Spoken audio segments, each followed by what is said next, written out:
El sabio puede sentarse en un hormiguero, pero solo el necio se queda sentado en él, dice un proverbio chino. Entonces, el día de hoy vamos a hablar de 4 características que tiene una persona que se la vive logrando metas y espero que usted la pueda aplicar en su vida. A lo mejor usted ya aplica 1, 2, 3, lo mejor sería que ya esté aplicando las 4, pero le va a servir para alcanzar sus metas. Entonces, son estas, mire, piensa estratégicamente. Una persona es organizada, pero flexible, esto es muy importante. También es una persona que tiene una visión clara hacia dónde va y es una persona que nunca, pero nunca deja de aprender. Estoy aceptando a alguien más aquí. Listo. Pues vamos a empezar con el número 1 que dice pensar estratégicamente.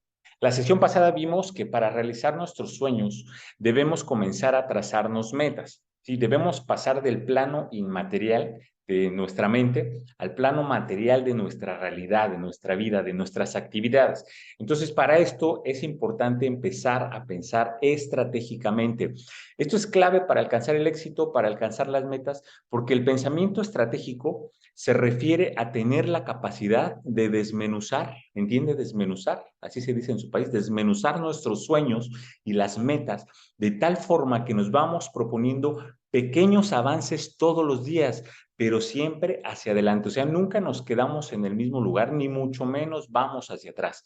Pensar estratégicamente quiere o requiere de objetivos a corto plazo, les decía la vez pasada, muy a corto plazo, para ir aprendiendo y para ir descubriendo nuestras capacidades hasta desarrollar todo el potencial que tenemos cada uno de nosotros. Entonces, les pongo un ejemplo para que quede más claro. En la clase pasada yo les comentaba que un sueño que yo tenía cuando era pequeño era ser estrella de rock, ¿no? Yo quería ser rockstar, tener una banda de rock, ser famoso, ¿ok? Y gracias a Dios nunca se cumplió. Pero quiero utilizar ese ejemplo para desmenuzar ese sueño que yo tenía. Entonces, pensar estratégicamente sería proponerme, en primer lugar, aprender a tocar un instrumento. ¿Sí? Es recomendable que establezcamos tiempos o algunos indicadores para ir midiendo nuestro progreso. Pero bueno, en primer lugar, yo tendría que proponerme aprender a tocar un instrumento, después conseguir otros músicos y después ensayar. Entonces, hasta aquí llevaría 2 metas o 3 metas que siguen un pensamiento estratégico para alcanzar mi sueño de ser rockstar. ¿Se entiende lo que estoy tratando de decir? Pensar estratégicamente no se refiere a tomar una sola decisión, ¿sí? O sea, el pensamiento estratégico no es eventual, no se refiere a un suceso. Pensar estratégicamente debe ser parte del modelo de pensamiento que debemos desarrollar todos los días hasta que lo hagamos de manera natural. ¿Y cómo se consigue esto? Bueno, pues con la práctica. Todo en la vida se aprende y se perfecciona con la disciplina y con la dedicación. Mire, aquí le traigo nuevamente las 4D del liderazgo que el licenciado Raúl nos ha repetido muchas veces y dice, decídete, determínate, disciplínate y dedícate. Entonces, una vez que hemos pasado de la decisión, que es el punto 1, a la determinación, lo demás es solamente cuestión de seguir intentándolo, de seguir disciplinándonos y repetirlo una y otra vez. Piense en un atleta, cualquier atleta que se le venga a la mente, ya sea de natación, básquetbol, béisbol, de tenis, fútbol, el deporte que sea, piense en un atleta. Cuando un atleta se entrena para una competencia, lo primero que hace es decidirse y determinarse. Y lo que lo lleva a perfeccionar su técnica solamente es la práctica y la corrección, es decir, la disciplina, la repetición de lo que ya se ha determinado hacer.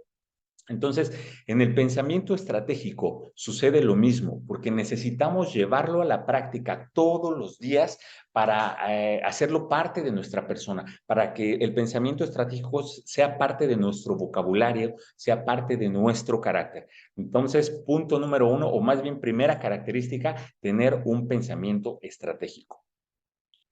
Segunda característica, ser organizado pero flexible. La definición de éxito que manejamos en la Escuela de Liderazgo Saliluz es que éxito es el logro paulatino, se entiende, paulatino de metas significativas en las diferentes áreas de su vida. Entonces, para que algo sea paulatino o para que algo sea constante, necesariamente debemos ser organizados. Difícilmente vamos a conseguir algo por suerte o como dicen algunos, por azares del destino, ¿no? Mire, todos los grandes personajes de la historia tuvieron sueños, se determinaron y trazaron un plan y es decir, que se organizaron.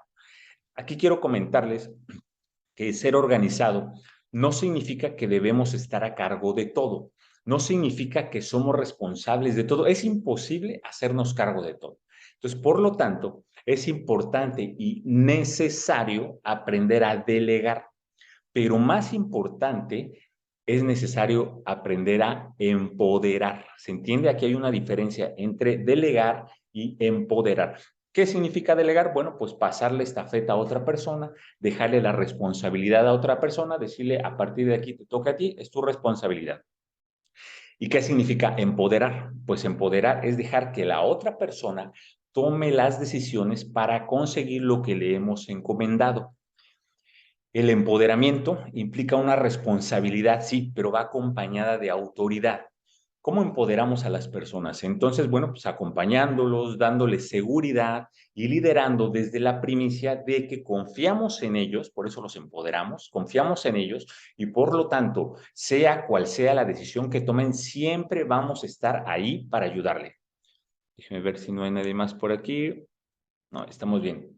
Entonces, un ejemplo de empoderamiento podría ser los hijos, pues a los hijos conforme van creciendo y van madurando, se les va empoderando, se les va permitiendo tomar sus propias decisiones, pero siempre el papá y la mamá van a estar ahí para ayudarles si se estancan, si se detienen, si se equivocan, etcétera. Es un claro ejemplo de empoderamiento. Entonces, el empoderamiento no significa que perdemos la autoridad. El empoderar a alguien nos permite llegar a nuestros objetivos porque nos está proveyendo de más manos para trabajar, de más cabezas que piensan, de más fuerza, etcétera. ¿Se entiende esto? ¿A quién vamos a empoderar entonces? Pues vamos a empoderar a las personas que capacitamos y que tienen cualidades de liderazgo.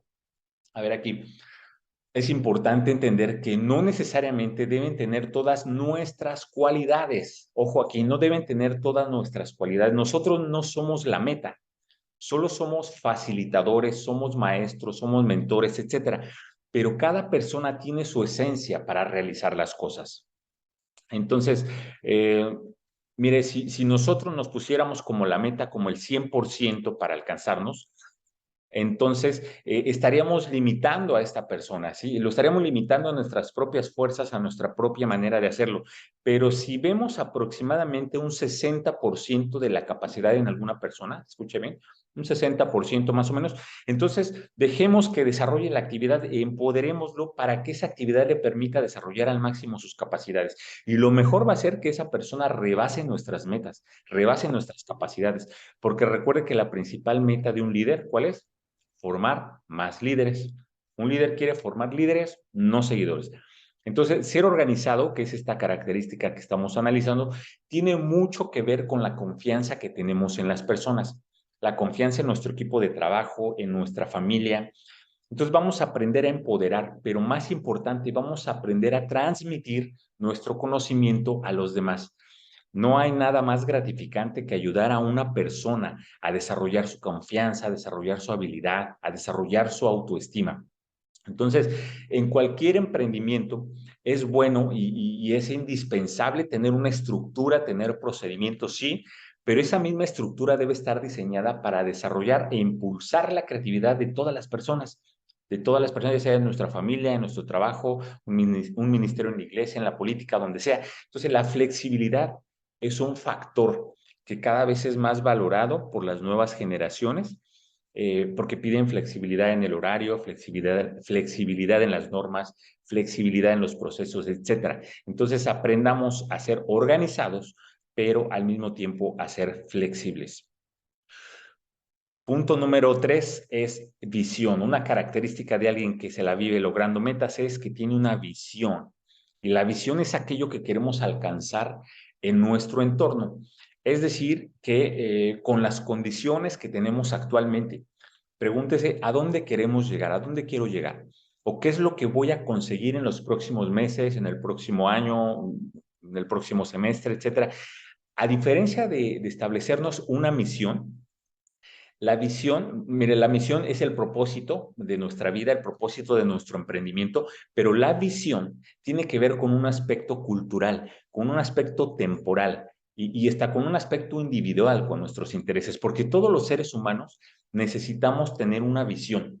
Y ya sea una visión propia o ya sea que nos sumemos a la visión de alguien más, pero todos necesitamos una guía, un timón de un barco, ¿sí? Una luz que nos dirija. Entonces, para nuestro equipo, ya sea nuestra familia, nuestro trabajo, nuestro ministerio, en algún deporte, lo que sea, para nuestro equipo, nosotros vamos a ser los visionarios. Y eso significa que debemos marcar el camino a donde debemos llegar a la meta.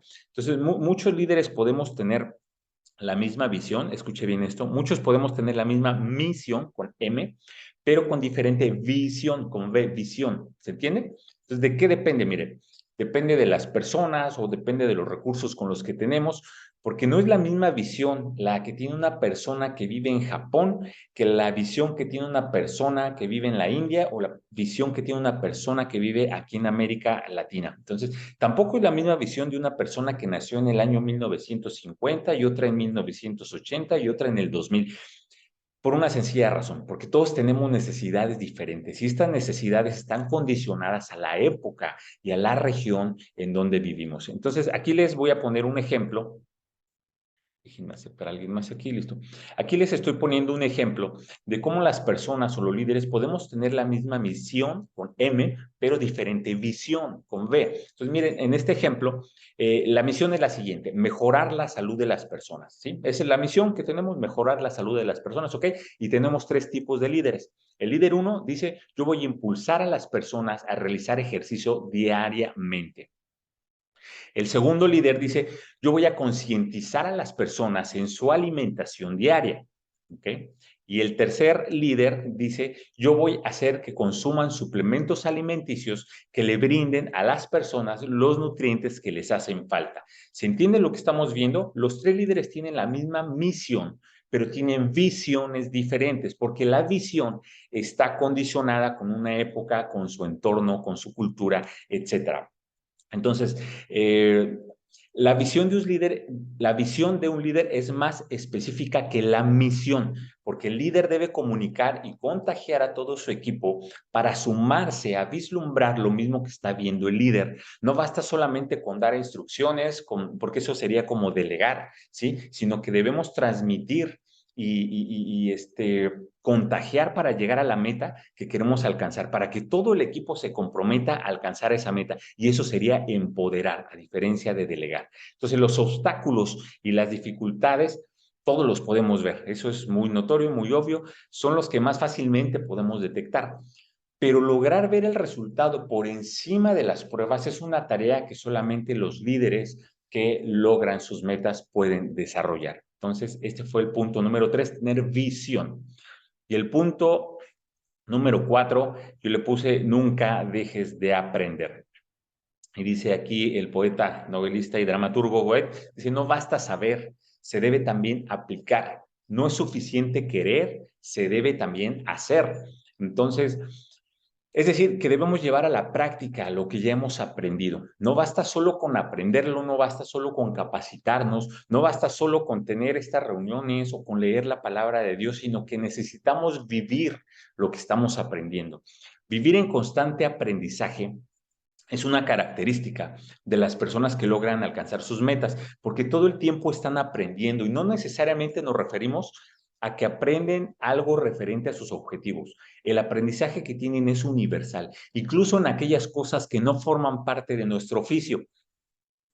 Esto quiere decir que vive en constante aprendizaje y no se limita solamente a nuestro círculo íntimo de amigos y tampoco a nuestras actividades cotidianas. Por ejemplo, para que se entienda mejor, la mayor parte de mi tiempo, mío, Joshua Plaza, me la paso en una oficina atendiendo temas financieros de la empresa y trabajo con contadores la mayor parte del tiempo. Pero me gusta acercarme al personal de infraestructura, al personal de mantenimiento, para preguntarle acerca de algunas cosas de electricidad, algunas cosas de albañilería, etcétera, o de construcción, porque yo no lo domino. Pero encuentro mucho aprendizaje en conocer del tema porque después llego a mi casa y me pongo a imaginar las cosas que podría modificar, ¿no? Entonces, no yo, claro que no, más bien contrataría a un experto, pero si no tengo la mínima idea, difícilmente voy a poder imaginar lo que puedo llegar a construir en mi casa. Entonces, volviendo al tema, el aprendizaje se da en todas las áreas. en todos los oficios y en todas las edades. ¿Podemos aprender de un anciano? Sí, pero también podemos aprender de un niño. ¿De qué depende? De que tengamos la voluntad y las ganas de estar en constante aprendizaje. Entonces, la recomendación que le hago para esta semana es la siguiente. Platique con las personas que están a su alrededor, ya sea en el trabajo, con sus vecinos, en la iglesia, etcétera. Platique con ellos y hágales preguntas. Interésese en el oficio que tienen los demás. Le aseguro que siempre hay algo que va a poder aprender y la suma de todo eso le va a permitir tener una visión más amplia para alcanzar sus metas y para alcanzar sus objetivos. Pues bien, queridos amigos, queridas amigas, para ir terminando, para ir cerrando este tema, mire lo que dice la guía de vida, la palabra de Dios, dice, tus manos me hicieron y me formaron. Hazme entender y aprenderé tus mandamientos. Esto está en el Salmo 119, versículo 73. Y quiero decirles que si vamos a aprender algo todos los días, que lo principal sea en entender lo que Dios quiere para nuestras vidas, el propósito del por qué estamos aquí, en este preciso momento, en esta época. Ninguno de nosotros somos una casualidad. Todos fuimos creados con un propósito divino y todos tenemos metas. Entonces vislumbremos nuestros objetivos, vislumbremos nuestras metas, pero siempre, escuche bien, siempre, siempre, siempre acudamos a pedir el consejo del Creador del universo. Que el Señor les bendiga.